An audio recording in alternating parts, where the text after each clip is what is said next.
प्यारे विद्यार्थियों, 7वीं कक्षा के छात्रों, आज हम भूगोल का पहला पाठ लेकर के आए हैं जिसका नाम है पर्यावरण। या इसमें एक छोटा सा उदाहरण भी दिया गया है, उस उदाहरण को ध्यान से सुनो। लंबी छुट्टियों के बाद जब रवि स्कूल जा रहा था तब उसने देखा कि उसके स्कूल के निकट के खेल के मैदान में खुदाई हो रही थी। वही एक मैदान उनके खेलने के लिए वहां पर था। लोगों ने बताया वहां अनेक फ्लैटों वाली एक बड़ी इमारत बनेगी। जब रवि को समझ में आ गया कि मुलायम घास, गेंदे के फूल एवं तितलियों वाला विशाल मैदान अब हमेशा के लिए नष्ट हो चुका है, तो उनकी आंखों से आंसू छलकने लगे। उसने यह बात अपने सहपाठियों को बताई। सुबह की सभा में प्रधानाचार्य ने भी बहुत उदासी से कहा, देखो कैसा हमारा पर्यावरण बदल रहा है।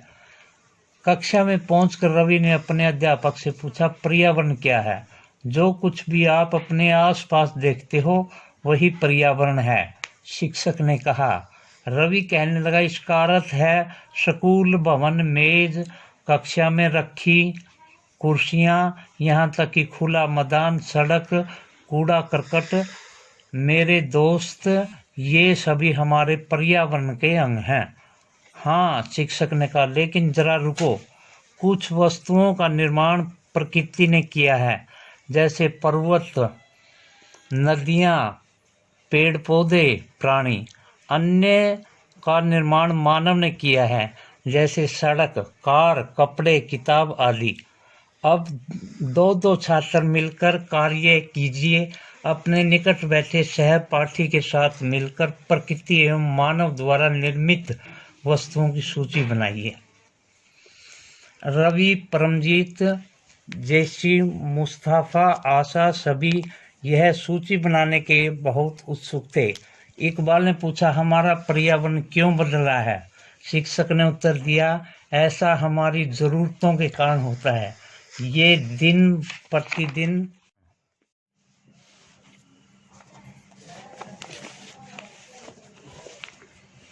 इसलिए हम प्राकृतिक वातावरण में परिवर्तन करते हैं और कभी कभी उसे नष्ट भी कर देते हैं।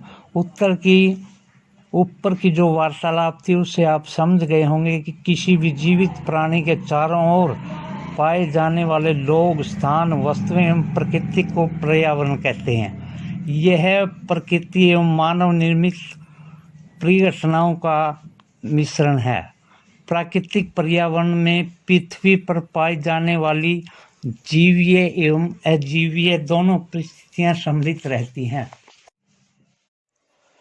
अब हम विचार करेंगे प्राकृतिक पर्यावरण पर। प्राकृतिक पर्यावरण क्या होता है? जैसे भूमि, जल, वायु, पेड़ पौधे एवं जीव जंतु मिलकर प्राकृतिक पर्यावरण बनाते हैं। ये प्राकृतिक पर्यावरण के उदाहरण हैं। स्थल मंडल, जल मंडल, वायुमंडल एवं जैव मंडल से आप पहले ही परिचित होंगे।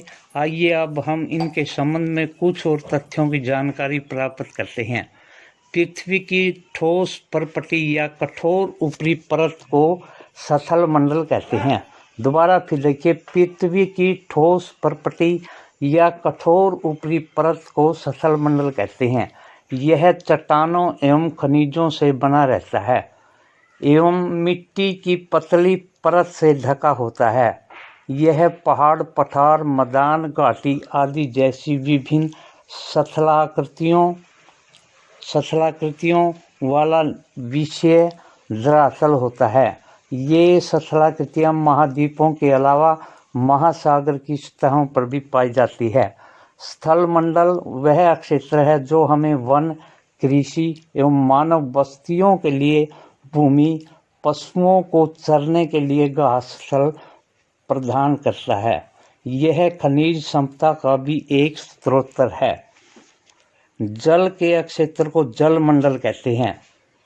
यह जल के विभिन्न स्रोत जैसे नदी, झील, समुद्र, महासागर आदि जैसे विभिन्न जलांशों से मिलकर बनता है। यह सभी प्राणियों के लिए आवश्यक है। जल मंडल पृथ्वी के चारों ओर फैली वायु की पतली परत को वायुमंडल कहते हैं। दोबारा फिर, पृथ्वी के चारों ओर फैली हुई वायु की पतली परत को वायुमंडल कहते हैं। पृथ्वी का गुरुत्वाकर्षण बल अपने चारों ओर के वायुमंडल को थामे रखता है।